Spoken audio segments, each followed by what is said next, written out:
Hi YouTube, and welcome back to Mystic Moons Astrology. My name is Ashley, and today we are speaking about false friends, karmic friends, people that show up in our vicinities to fool us, those that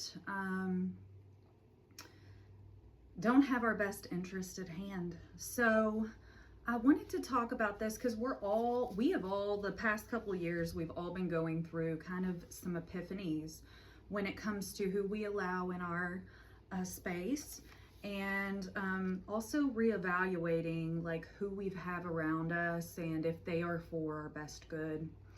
And since I do synastry, I wanted to talk a little bit about karmic false friends, or friends that breadcrumb. I call these people false hopes. So in the age of Aquarius, we're really coming more into frequency and alignment intuitively with the people around us. So intuitively, telepathically, we can pick up on energies a lot easier now that we also are more experienced and knowledgeable in spirituality, astrology, these type of things. Also within ourselves, our meditative selves, and really taking the time out to focus on if people around us are for our best good. And so, you know, if this title resonates with you, continue on with this video, because I have done quite a bit of writing about this, because I've actually encountered some situations within my friend circles to where they are no longer aligning for me anymore. And it can be kind of a lonelier journey for those that are going the independent path and stand up for how they feel and this type of thing and put these boundaries in place, right?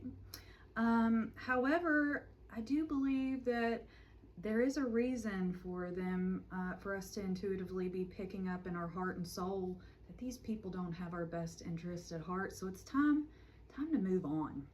And time to not give them any more energy, because a lot of times people that have been around us for many, many years, and let's say we've just awoken to the fact that they are not the best for us. Maybe they don't like us at all. Maybe they've done things where there were red flags, and I'll mention that through this video. But there's something within you that knows that something's got to change, and that authenticity, realness, having real authentic friends and connections, ones that don't hurt you, sabotage you, envy you, are jealous of you. It's very important to center ourselves around those that unconditionally love us, and make room and get out the false friends so that we can make room for these people to come in. And so it is tough though, because we do feel like we are losing some parts of ourselves. We are nostalgic for the past, and for the past relating how it was before everything came around and things that we couldn't unsee. So, but this is just really, I'm just going to kind of conversate with you on this video and touch on a few little things, big things that I've seen myself. So oftentimes we can have friendships for a great number of years. Intuitively, we could have felt instances where there were red flags with this person, maybe a dirty look, a snide comment. Maybe they acted in a certain fashion that we brushed off as, oh, maybe they're having a bad day, etc. But we've been friends for so long that we sweep it under the rug. We offer them passes, and sometimes to odd, selfish, mean, spiteful behaviors. Whatever they do, apply it to the past that we give them. When you finally awaken, especially if it's been a pattern in your friendship for a great number of years, you cannot go back and unsee the truth of the red flags. When you have to accept the fact that they don't like you, you have to accept the fact, why are you continuing to hang around? Most of the time it's because what they are getting from you or what you are getting from them as well. Whether we want to admit it or not, we do cling on to our friendships because they do offer a sense of stability, a sense of wholeness, because we're able to have social connections within our life. And especially when it's a great number of years, because we're like, we've put some numbers under our belt with this. We've went through the highs and lows and seen each other in all kinds of different multifaceted ways. But you can also look back on those ups and downs and see when they were there for you and when they weren't. When you were more there for them and when they had nothing to give. So, so why do we stay with energies that we don't match up with? Well, we both have reasons on both ends for continuing a friendship that's out of alignment. A couple of red flags I've noticed are when things are going bad for them, they treat you bad. If you're happy or excited, it dampens their fun. They will destroy your day because they're not happy. When you require or wish for their support, they are absent. They can drag things out when it doesn't go the way that they want. Blame shifting and not being honest, lacking accountability. Friendships, like I said, have their ups and downs. Friends make you feel special, being seen and safe. They are a love like no other, going through love, loss, triumph, and change with unconditional acceptance. Keeping your secrets and offering a safe space, an open space without jealousy, envy, spite, or animosity.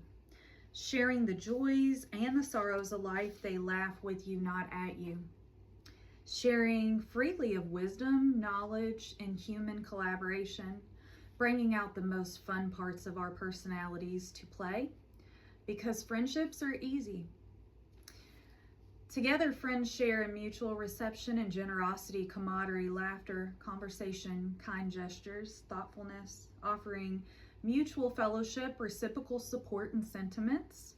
Intuitively, if we get really honest with ourselves, do I know without a doubt that this person has my best interest at heart? No can be a pretty devastating sentence to have come up, a very devastating word to have come up in your vocabulary when you think about a friendship of many years. But that's the part of being honest with yourself and the breadcrumbs that maybe you've been receiving for years. So, author Robert Greene speaks about envy. We all naturally feel envy in some ways, noted as passive envy. But what if we have others around us who sabotage us or show us ugly behaviors and towards us? This, my friends, is known as active envy. They might disguise it, but in pivotal moments, you'll have an awareness of how their shitty actions and behaviors impacts other people. Selfish friends, unfortunately, get worse over time. What you allow will continue because some people don't have self-awareness. You have to see how those people treat themselves alone. And then you'll get a really good, clear indication as to what they can give to others. If they're not taking care of themselves, if they're a whole mess themselves, they can't really be a whole friend to anyone else. So we can have compassion for our friends and a charitable disposition, but boundaries are non-dismissive. Those who are not loyal to themselves, again, cannot be loyal to you. So don't get upset with yourself for not doing something sooner or not awakening to the disrespect over many years. Once you wake up to your worth in friendships, it allows a lot of healing to come in. Be the friend that you want to have in your life. Where you're at and where you're going does not have a seat at the table for everyone. They can be a liability to your future, and intuitively, if you're getting inklings that this person's not good for you, then it's best to cut them off, go no contact.